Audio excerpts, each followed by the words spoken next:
Buenos días a todos. Es un verdadero privilegio y una alegría vernos de nuevo, aunque sea de manera virtual, pero poder un domingo más acercarnos a la palabra de Dios y reflexionar en lo que ésta tiene para nosotros hoy como personas individuales, pero también como iglesia. Estamos, como sabéis, los últimos domingos nos estamos viendo de nuevo a través del ordenador y esperamos que en apenas un par de semanas volvamos a abrir la iglesia y a reunirnos como tenemos por costumbre todos los domingos a las 11 de la mañana.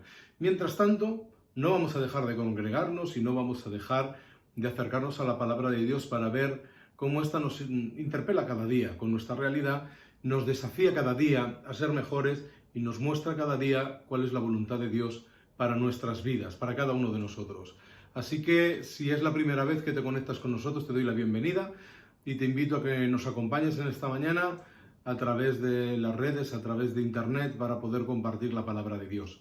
En esta mañana me gustaría que reflexionáramos acerca de una enseñanza, creo que muy valiosa para nosotros hoy, que recibimos a través de la palabra de Dios en la primera carta a los tesalonicenses. Es un desafío para cada uno de nosotros, tanto como individuos como comunidad, ser un referente, ser realmente impactantes, ser un elemento de cambio en cada una de las ciudades donde nos encontramos. Nosotros, aquí en Valls, en Tarragona, en Cataluña, queremos ser una iglesia que impacte a nuestro pueblo. Y queremos ser una iglesia que transforme nuestra ciudad. Queremos ser una iglesia que realmente marque un punto de inflexión y que sea un punto de referencia para las personas que tenemos a nuestro alrededor. Y creo que esa es la misión que tenemos todas las iglesias. Tenemos que ser luz en medio de las tinieblas. Nos dice el Señor que estamos ahí para mostrar la gloria de Dios, estamos ahí para enseñarles a las personas que hay una manera diferente de vivir, estamos ahí para reflejar la realidad del reino de Dios cada día. Estamos aquí para enseñar que se puede vivir de otra manera, que se pueden tener otros principios, que se pueden tener otras prioridades y que se puede impactar en medio de esta sociedad, se puede ser de ejemplo y se puede transformar la sociedad en medio de la que vivimos. Y me gustaría que para ello nos acercáramos a la carta, a la epístola a los tesalonicenses, a la primera epístola a los tesalonicenses, capítulo 1. Es un texto realmente inspirador para las iglesias hoy. Creo que para nosotros también, a nivel individual, el Señor nos va a hablar y nos va a mostrar cuáles son las verdaderas prioridades que hemos de tener como comunidad y cómo vamos a poderlas llevar a cabo. Dice así la palabra de Dios: Pablo, Silvano y Timoteo, a la iglesia de los tesalonicenses, congregada en el nombre de Dios Padre y de Jesucristo el Señor. Con vosotros, gracia y paz. Permanentemente damos gracias a Dios por cada uno de vosotros y os tenemos presentes en nuestras oraciones. Sin cesar, recordamos ante Dios nuestro Padre que activa es nuestra fe, que esforzado vuestro valor y que firme la esperanza que habéis depositado en nuestro Señor Jesucristo. Sabemos bien, hermanos queridos de Dios, cómo se llevó a cabo vuestra elección, porque el Evangelio que os anunciamos no se redujo a palabras hueras, sino que estuvo acompañado de poder, de Espíritu Santo y de profunda convicción. Bien sabéis que nuestro comportamiento entre vosotros fue para vuestro bien. Por vuestra parte, seguisteis nuestro ejemplo y el del Señor al recibir la palabra en medio de grandes dificultades, pero con la alegría que proporciona el Espíritu Santo. De esta manera os habéis convertido en un modelo para todos los creyentes de Macedonia y Acaya. Y no solo en Macedonia y Acaya habéis hecho resonar la palabra del Señor, sino que vuestra fe en Dios se ha extendido por todas partes, hasta el punto de hacer innecesaria cualquier palabra nuestra. Todos, en efecto, se hacen lenguas de la acogida que nos dispensasteis y de cómo os convertisteis a Dios y renunciasteis a los ídolos para servir al Dios vivo y verdadero, en espera que su Hijo Jesús, a quien resucitó de la muerte, venga desde el cielo y nos libre del castigo que ha de llegar. Hasta aquí el texto que quería compartir en esta mañana con vosotros y que el apóstol Pablo se encarga de transmitirnos por medio de esta carta. La iglesia de Tesalónica era una iglesia muy joven. Pablo apenas había estado unos meses antes allí y se había fundado esta iglesia al convertirse un gran número de personas por medio de la predicación y por medio del tiempo que Pablo había pasado allí. Era una iglesia que acababa de nacer, era una iglesia que no había tenido mucha historia, pero sin embargo sí que habían empezado en un contexto de dificultad, en un contexto de persecución, en un contexto nada sencillo para los cristianos. Tesalónica era la capital romana de Macedonia y su ciudad más grande, unos 200.000 habitantes. Está situada Tesalónica a unos 500 kilómetros al norte de Atenas y es un puerto internacional, o era un puerto internacional de gran valor para los romanos. Era un punto clave de la vía Egnatia que cruzaba desde Roma hacia Oriente.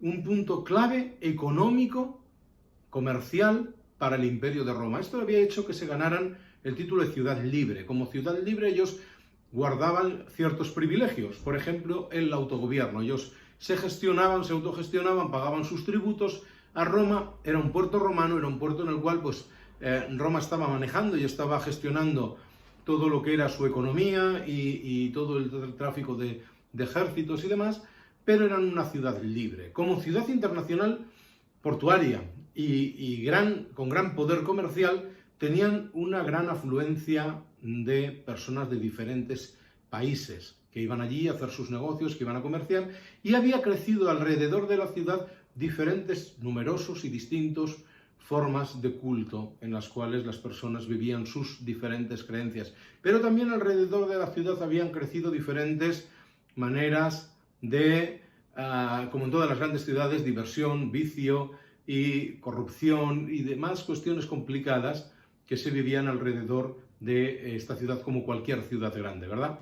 En ese contexto nace la iglesia de Tesalónica, una iglesia pequeña, joven, como acabamos de ver, que poco tiempo después de fundarse, y aún en medio de esta situación compleja de experiencia de la fe, de seguimiento de Jesús, nos encontramos con Pablo escribiéndoles estas cartas, primera y segunda de Tesalonicenses. En estas cartas explica cómo Pablo había estado allí, cómo Pablo intenta regresar, pero no ha tenido la oportunidad de hacerlo, y quiere de alguna manera continuar con ese proceso de crecimiento de la iglesia. En la iglesia había surgido una duda que les estaba llevando a vivir de una manera angustiosa una cuestión fundamental para ellos. Ellos habían entendido que Jesús había muerto en la cruz por ellos, por sus pecados, y que aceptar el sacrificio de Jesús por ellos era el acceso a la salvación. Algo tan simple, tan sencillo, pero también habían entendido que la venida del Señor, que la segunda venida del Señor sería inminente. Eso para ellos les generó un conflicto, porque entendían que esa venida inminente del Señor iba a ser ya, con lo cual, cuando siguieron muriendo miembros de la comunidad, porque es ley de vida, a ellos les generaba ciertas dudas y no entendían realmente qué es lo que sucedía con esto. ¿Qué pasaba? Si el Señor venía ya, ¿por qué seguían muriendo? Y si morían, ¿dónde iban? ¿Y qué pasaba con eso de que iban a resucitar y que iban a ser vida eterna? Y todas estas cosas les generaban cierta tensión. Tanta tensión que en algún momento ellos entendieron mal las cosas. Y Pablo se vio obligado a escribir la carta para enseñarles, para mostrarles que la venida del Señor está cerca, aunque nosotros no sabemos cuándo. No es tanto cuándo va a venir el Señor, sino cómo esperamos esa venida del Señor. Y es ahí donde Mateo 24 y 25 hace énfasis el mismo Señor Jesús, pero también donde nosotros tenemos que poner el foco, no en cuándo viene el Señor, no cómo va a hacerlo, porque el Señor nos dice más de una ocasión, y Pablo lo repetirá, que el Señor viene como un ladrón en la noche. No quiere decir que venga a robarnos, quiere decir que nadie sabe cómo. Los ladrones no anuncian cuándo van a robar, Jesús no nos dice cuándo va a venir, porque lo importante no es el momento en el que el Señor va a venir. El Señor vendrá. Lo importante es cómo nosotros estamos esperando, cómo nosotros invertimos el tiempo que tenemos aquí en la tierra para después estar en la presencia de Dios. ¿Qué es lo que ocurre? Que nuestros hermanos de Tesalónica estaban pasando esta crisis. En medio de esta circunstancia, Pablo les escribe la carta. Pero en este primer capítulo vemos algo interesante. La iglesia en Tesalónica, aunque era muy joven, estaba impactando de una manera espectacular a toda la zona. No solamente a Atenas, no solamente a la zona de Macedonia. Allí donde iban Pablo y los discípulos, acabamos de leer, no era necesario que hablaran, porque el testimonio de los hermanos de Tesalónica iba por delante de ellos. Yo me quiero imaginar que en esos momentos, cuando Pablo, con Timoteo, Silas, todo el equipo llegaba a un sitio y se sentaban y empezaban a compartir la palabra de Dios, en un momento dado había gente que decía: háblanos de los hermanos de Tesalónica, háblanos de la iglesia allí. Hemos escuchado esto, hemos escuchado lo otro, estamos maravillados, nos está impactando lo que está sucediendo en una ciudad complicada, en una ciudad en la que la gente va a hacer dinero, a comerciar, una ciudad importante, una ciudad en la cual se reúne gente de todo el mundo, y una iglesia, una pequeña iglesia, está empezando a impactar en medio de aquella zona del Mediterráneo. Así que nos encontramos con esta iglesia, con una experiencia de fe auténtica, con una experiencia de fe realmente especial, con unos apóstoles que habían ido allí a compartir la palabra de Dios y que de repente ven cómo su testimonio empieza a multiplicarse y empieza a llegar a lugares donde antes no había llegado. Así que, cuando nos acercamos a este texto, el versículo 3 es el que más me ha impactado y en el que yo creo que está una de las claves del texto que acabamos de leer. Recordamos ante Dios nuestro Padre que activa es vuestra fe, que esforzado es vuestro amor y que firme la esperanza que habéis depositado en nuestro Señor Jesucristo. Lo leo de nuevo, versículo 3 del capítulo 1 de la primera carta a los tesalonicenses. Recordamos ante Dios nuestro Padre que activa es vuestra fe, que esforzado es vuestro amor y que firme la esperanza que habéis depositado en nuestro Señor Jesucristo. La experiencia de fe siempre tiene dos direcciones. La experiencia de fe, cristianismo, siempre tiene dos vertientes, dos direcciones. En primer lugar está nuestra relación personal con Dios y cómo esa relación personal con Dios, sustentada en la fe, en el sacrificio de Jesús y en todas las promesas que el Señor nos da en su palabra, afecta a nuestra relación con el resto de los seres humanos. Esas dos vertientes están presentes en toda la Escritura. Una y otra vez nos encontramos con que el Señor nos habla acerca de nuestra relación con Él y cómo esa relación con Él transforma nuestra vida y esa vida transformada transforma nuestras relaciones. Eso es una de las esencias del Evangelio, yo creo que la más importante. Nosotros, los creyentes, tenemos que hacer visible a Jesús en nuestras relaciones. Si nosotros hemos aceptado la salvación, si nosotros hemos aceptado el Evangelio, si nosotros hemos aceptado el mensaje de Jesús en nuestras vidas, nuestra responsabilidad es que todo eso se vea reflejado en las relaciones que tenemos con las personas. Por lo tanto, aquí cuando en el versículo 3 Pablo dice: recordamos ante Dios nuestro Padre que activa es vuestra fe. Primero, la fe que ellos tienen produce actividad, produce fruto, produce que esa vid tenga pámpanos y esos pámpanos den fruto. La fe puesta en marcha produce fruto. Y esa activa fe produce que ese amor sea esforzado. Dice que esforzado es vuestro amor. Primero, una fe activa. Después, un amor esforzado. La fe tiene que ver con mi relación con Dios, como acabo de decir, con mi relación con Jesucristo. Pero el amor tiene que ver con mi relación con las otras personas. ¿Cómo muestro yo el amor que tengo si no es por medio de las relaciones? Yo puedo tener mucho amor, pero si vivo apartado en la montaña, en una calita, en una playa desierta, en una isla por ahí perdido, puedo tener mucho amor, pero ese amor no da fruto, ese amor no da ningún resultado.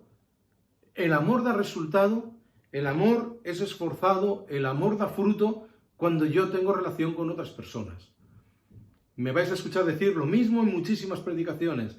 La única manera factible, la única manera tangible, la única manera en la que se ve nuestra relación con Dios es en cómo nos estamos relacionando con el resto de las personas. Nosotros no podemos decir que amamos a Dios, que somos cristianos, que seguimos a Jesús, si no reflejamos todo ese amor y ese seguimiento de Jesús en las personas que tenemos cerca. Y eso es lo que está reflejando aquí en este texto. Lo que estaba impactando en las iglesias de la zona era la fe en Jesús, pero la obra que traía esa fe. Los resultados que traían la fe de los habitantes, de los hermanos que vivían en la iglesia en Tesalónica, estaba generando fruto en las relaciones con los demás y eso estaba impactando a las iglesias de alrededor. Y después dice que la firme esperanza que habéis depositado en nuestro Señor Jesucristo.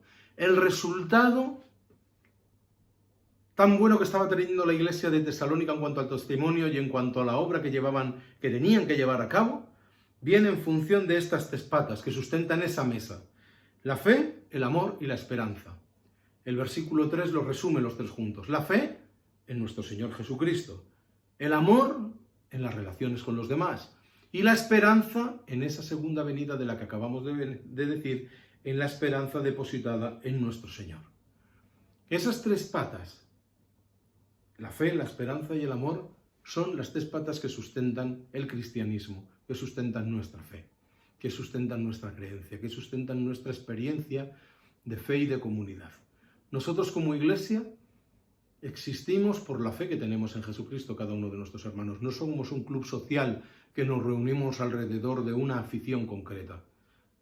En nuestra iglesia tenemos personas que vienen de América Latina, que vienen de Europa del Este, que vienen de los diferentes puntos de España, de otros puntos de Europa.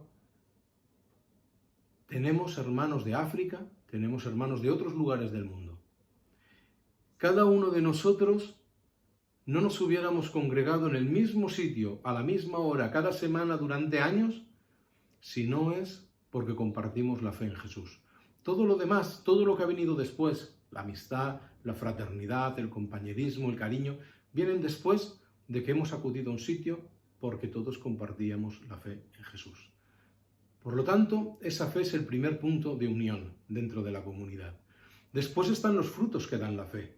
Santiago lo explica muy bien, pero en otras oportunidades Jesús también lo dice y lo forma muy clara. La fe tiene que dar fruto, tiene que dar resultado, tiene que dar una consecuencia en nuestras vidas. Nuestras vidas tienen que cambiar a raíz de nuestro encuentro con Jesús. ¿Y cómo cambian? ¿Cómo es tangible ese cambio? ¿Cómo se ve y cómo impacta a nuestro alrededor? Cuando ese cambio afecta a nuestras relaciones. Cuando alrededor de nosotros empiezan a ver que somos personas diferentes, que tenemos prioridades distintas y que el amor es un punto importante, un estandarte en nuestra vida que va por delante de nosotros. Somos distintos porque tenemos al Señor en nuestro corazón y nuestro amor hacia el prójimo lo refleja. Y en el último punto, la esperanza que tenemos en que todo lo que dice Jesús es cierto, en que todo lo que dice su palabra es verdad, en que todo lo que nos promete una y otra vez en la Biblia se va a hacer realidad, que el Señor volverá, que el Señor ocupará su lugar, que el Señor restaurará su creación, que el Señor resucitará a aquellos que han vivido conforme a su palabra y que han aceptado todo lo que el Señor ha prometido. Esa es nuestra esperanza está puesta en el Señor. Nuestra esperanza está puesta en Jesús, no está puesta en nuestro trabajo, no está puesta en nuestra economía, no está puesta en nuestras posesiones, no está puesta en nuestra posición social, ni tan solo en nuestra salud, ni en la situación del país en el que estamos, ni nada por el estilo. Nuestra única esperanza es el Señor. En Él ponemos toda nuestra fe, en Él depositamos nuestra fe, en Él depositamos nuestra vida. Y eso impacta. Eso impacta porque vives de una manera distinta, porque nosotros compartimos la realidad del resto de las personas con las que convivimos, pero reaccionamos de una manera diferente. Reaccionamos con esperanza. Con la esperanza de que nada queda fuera de las manos del Señor, nada queda fuera de lo que el Señor nos promete y nada queda fuera de su control. Por lo tanto, si nosotros queremos ser aquí en Valls o en cualquier otro lugar donde nos estás escuchando, una persona, una iglesia que impacta, como los hermanos de Tesalónica hicieron, y que nuestro testimonio llegue más allá y esté impactando no solamente en nuestra ciudad, sino a nuestro alrededor, tenemos que vivir nuestra vida con esas tres, sustentándola en esas tres patas, en esos tres pilares: la fe, el amor y la esperanza. Ojalá cada uno de nosotros comprendamos todo esto en nuestra vida y sepamos vivir nuestra vida de una manera diferente. Sepamos caminar nuestra vida de una manera distinta. Que miremos cada día al prójimo de una manera muy diferente, que miremos al otro de la manera que Jesús lo miraría, que nos compadezcamos, que busquemos realmente la empatía con el que tenemos al lado, con el que lo está pasando mal, con el que necesita encontrarse con Jesús de una u otra manera. Ojalá tú y yo seamos el canal de bendición que el Señor utiliza para presentarse a otras personas. Ojalá personas que tenemos a nuestro alrededor, a las que amamos, a las que nos gustaría ver, compartiendo nuestra fe, compartiendo nuestra experiencia de Jesús, lo lleguen a conocer porque nuestras vidas les impactan, porque nuestra experiencia de fe, nuestro amor hacia ellos y nuestra esperanza en Jesús están transformando no solo nuestra vida, sino la vida de las personas que nos rodean. Esto estaba sucediendo hace 2000 años, porque todo esto sucede apenas en el 50 años después, apenas 20 años después de morir Jesús. Estaba sucediendo esto en Grecia, en lo que hoy es Grecia, en Tesalónica, en la antigua Macedonia. Y podemos ver cómo este ejemplo está vivo hoy. Y podemos ver cómo este ejemplo afecta hoy a nosotros, nos afecta y nos toca como iglesia. Que el Señor nos dé la capacidad de buscarle, la capacidad de vivirle, la capacidad de hacerle realidad y que nosotros seamos ese reflejo de que el reino de Dios es real hoy, porque Dios reina en mi vida. Y cuando reina en mi vida donde yo estoy, no permito que sucedan ciertas cosas, ciertas injusticias, porque yo estoy allí siendo representante, siendo la imagen de Jesús, siendo el mensaje de Jesús vivo cada día. Que Dios nos ayude y nos acompañe. Que Dios os bendiga y que tengáis un domingo muy especial.